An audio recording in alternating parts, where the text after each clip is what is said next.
बारे में डिटेल में कि रीढ़ की हड्डी की में कौन कौन सी बीमारियां होती हैं, उसके लिए कौन सी एक्सरसाइज है, उसके लिए आप क्या खाएं। तो यदि हम रीढ़ की हड्डी की बात करें, स्पाइन की बात करें, तो ये 4 पार्ट में डिवाइड होती है। जो ऊपर का जो एरिया आप यहाँ पर देख रहे हैं गर्दन तक, ये वाला ये सर्वाइकल रीजन होता है।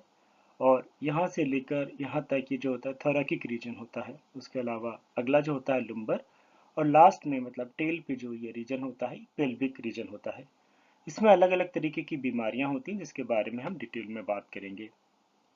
तो सबसे पहले जो कौन कौन सी बीमारियां होती हैं उनका नाम समझ लेते हैं, मतलब डिजीजेस ऑफ द बैकबोन या रीढ़ की हड्डी कौन कौन सी बीमारियां होती हैं। तो इसमें सबसे पहले आती है, ज़्यादा पाई जाती है, herniated disc, spinal stenosis, spondylolisthesis, sciatica, spine osteoarthritis, spinal arthritis, spinal cord disorder, जिनके बारे में हम डिटेल में बात करेंगे। साथ में ट्यूमर्स, हेमाटोमा, एब्सेस या फिर डिजेनरेटिव डिस्क डिजीज हो सकती है। तो इनके बारे में एक एक करके हम बात करेंगे।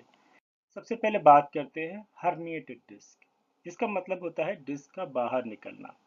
ये देखिए, ये जो यहाँ से जो है मूवमेंट जो है, देखिए आप, ये बाहर निकल कर आ रहा है। जैसे यहाँ पर जो होता है, ये देखिए, ये नॉर्मल शेप है, और यहाँ पर आप देख रहे होंगे ये किस तरीके से जो जो डिस्क है वो बाहर निकल कर आ रही है और जो नर्व्स पर जो प्रेशर की कर रही है। जब ये हर्निएटेड डिस्क बाहर निकल कर आती है तो ये क्या करती है, ये नसें जो होती हैं, दूसरी नसें, उनके ऊपर जो होती है असर डालती है। इसकी वजह से आपको सुन्नपन का एहसास हो सकता है, आपको दर्द हो सकता है, और रीढ़ की हड्डी में कमजोरी महसूस होती है। जहां पर भी जिस पार्ट में ऐसा होगा वहां पर आपको ऐसा महसूस होगा। दूसरी बीमारी होती है स्पाइनल स्टेनोसिस। ये भी जो है हर्निएटेड डिस्क से जुड़ी होती है। जब हमने बात करा था हर्निएटेड डिस्क, जिसमें क्या होता है कि आप देखिए बाहर निकलकर हर्निया जैसी कंडीशन हो रही है, तो जब ये बाहर निकलती है तो इसके बाद क्या होता है, ये जो स्पेस होता है, ये वाला जो स्पेस होता है वो कम हो जाता है, जिसको हम बोलते हैं स्पाइनल स्टेनोसिस। जिसकी वजह से क्या होता है कि नसों वगैरह में दर्द होता है। तो रीढ़ की हड्डी की जब आसपास की जगह कम हो जाती है तो इसको स्पाइनल स्टेनोसिस के नाम से जाना जाता है। अगली जो मोस्ट कॉमन बीमारी है उसका नाम है स्पॉन्डिलोलाइथेसिस। ये जो होता है रीढ़ की हड्डी की बीमारी होती है। इसमें क्या होता है कि ये इसको हम स्पॉन्डिलाइटिस के नाम से भी जानते हैं। इसमें क्या होता है, जो अपर वाली वर्टिब्रा है, मतलब जो ऊपर वाली वर्टिब्रा, वो खिसक के नीचे वाली उस पर आने लगती है। जैसे आप यहाँ पर देख रहे हैं, slipping of upper vertebra on the lower vertebra, जिसको स्पॉन्डिलाइटिस के नाम से हम जानते हैं।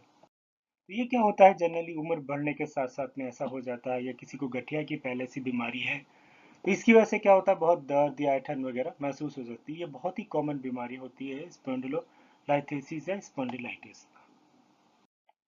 अगली जो बीमारी है उसको हम जानते हैं शाटिका के नाम से। जो शाटिका जो होती है एक नर्व्स होती है, जो सबसे लंबी नर्व्स होती है। यहाँ पर जो कमर आप यहाँ पर देख रहे हैं, इससे लेकर आपके नीचे तक ये जाती है।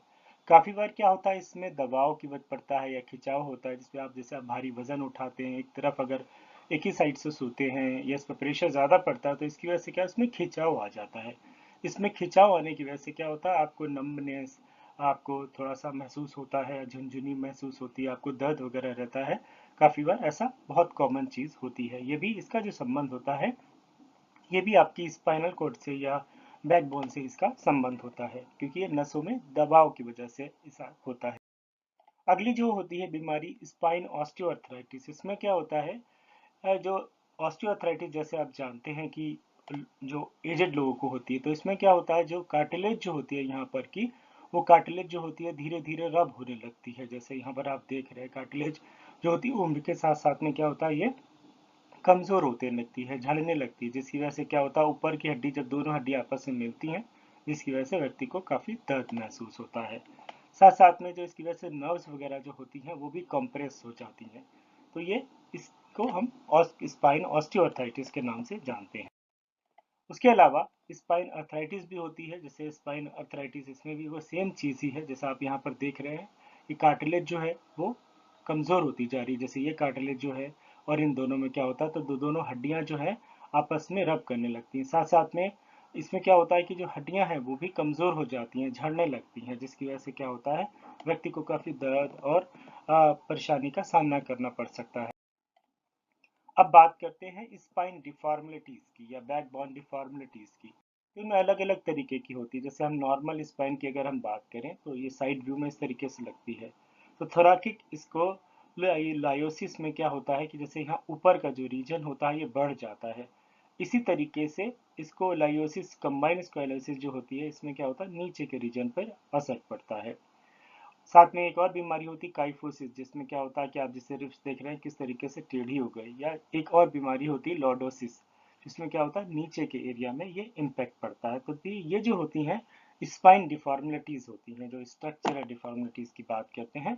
काफी बार ये जन्मजात भी होती हैं और ज्यादातर लोगों में क्या होता है कि ये बाद में भी ऐसा होता है। और ज्यादातर लोगों में ये जो होता है ये बीमारियां जो होती है उम्र बढ़ने के साथ साथ में बढ़ती चली जाती है। ये आप यहाँ पर देख रहे हैं कि इसको लाइयोसिस और काइफोसिस दोनों में क्या अंतर है। जैसे आप यहाँ पर देख रहे हैं इसमें जो इसको लाइयोसिस में क्या होता है कि जो मूवमेंट है वो इस तरीके से हो रहा है, और जो काइफोसिस है उसमें मूवमेंट जो होता पीठ जो होता आप पीछे की तरफ ऐसे कैसे ऊपर का हिस्सा जो होता है वो निकल के चला जाता है, बाहर हो जाता है, यहाँ से मूवमेंट हो जाता है। उसके अलावा और भी बहुत सारी डिजीजेज होती हैं डिजेनरेटिव डिस्क, जिसमें क्या होता है ये आप देख रहे हैं डिस्क में प्रॉब्लम है। बल्गिंग डिस्क जिसकी हमने हार्निया की बात करी, जो लगभग हार्निया से बराबर होती है, इसमें हल्का सा मूवमेंट होता है। थिनिंग डिस्क होती है जिसमें कार्टिलेज जो कमजोर हो जाते हैं। या ऑस्टोफाइटिक फॉर्मेशन जो होता है जैसे हम देख रहे हैं यहाँ पर हड्डियां झड़ने लगती हैं, ये ऑस्टियोआर्थराइटिस से काफी सिमिलर होती है।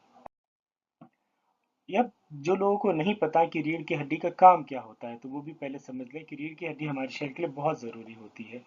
ये न केवल स्ट्रक्चर बल्कि क्या क्या करती है ट्रांसमिशन ऑफ सेंसेशन, मतलब शरीर के विभिन्न अंगों में स्पर्श में मदद करती है। दर्द तापमान जैसी जो नर्व सेंसेशन होती है उनके लिए काफी जो जरूरी होती है। तो यदि किसी व्यक्ति को नर्व में रीढ़ की हड्डी में प्रॉब्लम हो जाती है तो उसको दूसरी समस्याएं भी हो सकती हैं। साथ साथ में हमारे मस्कुलर मूवमेंट को कंट्रोल करती है। साथ में रिफ्लेक्स एक्शन होता है, मतलब शरीर का जो रिफ्लेक्स एक्शन होता है, जैसे कि आपको कोई चोट लगती है या आप दौड़ते दौड़ते कुछ हो जाता है तो रिफ्लेक्स जो होता है आपको वो उसमें मदद करती है। तो इसके लिए काफी जरूरी होती है। तो इसकी कैसे हम जांच करेंगे, क्या कैसे पता करेंगे कि रीढ़ की हड्डियों में क्या प्रॉब्लम है। उसके लिए क्या होता है कि आपका जो आप डॉक्टर को यदि दिखाएंगे और अपना ऑर्थोपेडिशियन को या दूसरे जो डॉक्टर्स होते हैं फिजियोथेरेपी वाले उनको दिखाएंगे। पहले आपका एग्जामिनेशन करेंगे, उसके बाद आपका एक्सरे वगैरह होगा। उसके अलावा आपको सीटी स्कैन एमआरआई या माइलोग्राम वगैरह की भी ज़रूरत पड़ सकती है। तो ये आप उसके बाद आपका ट्रीटमेंट जो होगा वो शुरू होगा। तो इसके लिए आप क्या डाइट लें जिससे आपकी बैकबोन या रीढ़ की हड्डी अच्छी है। तो उसके लिए आप अपनी डाइट में प्रोटीन का इस्तेमाल ज़्यादा करें, जैसे दालें हैं, बीन्स है, अंडे, चिकन, मछली और डेयरी प्रोडक्ट्स वगैरह, इनको भरपूर मात्रा में। साथ में कैल्शियम सप्लीमेंट्स भी लें, जैसे कि हरी सब्जियां हैं, सोयाबीन है, तिल है, डेयरी प्रोडक्ट्स वगैरह, ये कैल्शियम के लेवल को बढ़ाएंगे। विटामिन डी भी सेम होता है, तो आप धूप में वगैरह बैठे हैं। उसके अलावा अंडे की जर्दी वगैरह है या दूध वगैरह इसका इस्तेमाल करें। ओमेगा 3 फैटी एसिड भी लें आप, जैसे अलसी के बीज है, अखरोट वगैरह है, काफ़ी हद तक आपकी मदद करेंगे। उसके अलावा अपने शरीर में एंटीऑक्सीडेंट का भी इस्तेमाल करें, मतलब आप एंटीऑक्सीडेंट रिच डाइट लें, जैसे कि विटामिन सी, विटामिन ई वगैरह की जो डाइट होती है उसके लिए आप मेरे वीडियो देख सकते हैं, आप वो डाइट लें। और ज़्यादा से ज़्यादा जो है आप पानी पिए, कम से कम 3 से 4 लीटर रोज़ाना पानी ज़रूर पिए। इससे क्या होगा कि आपके जो स्किन वगैरह और हड्डियों को प्रॉपर मात्रा में आपके पानी भी मिलेगा। आप कुछ एक्सरसाइज भी कर सकते हैं, जैसे बर्ड डॉग एक्सरसाइज है, जैसे आप यहाँ पर देख रहे हैं इस तरीके से। थोराकिक एक्सटेंशन एक्सरसाइज वगैरह है, इसका इस्तेमाल आप कर सकते हैं। तो इसके लिए आप जिम वगैरह ज्वाइन कर सकते हैं, या आप घर में भी इस तरीके की कैट काउ स्ट्रेच या बैक एक्सटेंशन एक्सरसाइज वगैरह है वो आप कर सकते हैं। इन एक्सरसाइज के लिए आप दूसरे वीडियो भी देख सकते हैं जिसमें आपको ज़्यादा हेल्प मिलेगी।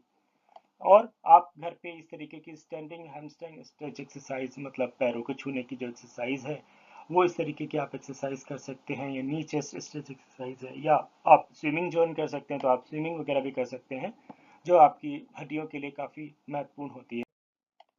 उसके अलावा आपको याद रखना है कि जब भी आप बैठ रहे हैं तो आप अपना जो पोस्चर है उसको प्रॉपर पोस्चर में बैठें, जिससे क्या होगा आपकी जो हड्डी रीढ़ की हड्डी है वो प्रॉपर रहेगी, और आपको जो हमने देखा है स्ट्रक्चर डिफॉर्मिटीज़ है वो होने की संभावना जो होगी आपको कम हो जाएगी। तो उम्मीद है आपको इन्फॉर्मेशन अच्छी लगा होगा। अच्छा लगा तो प्लीज़ वीडियो को लाइक करें, चैनल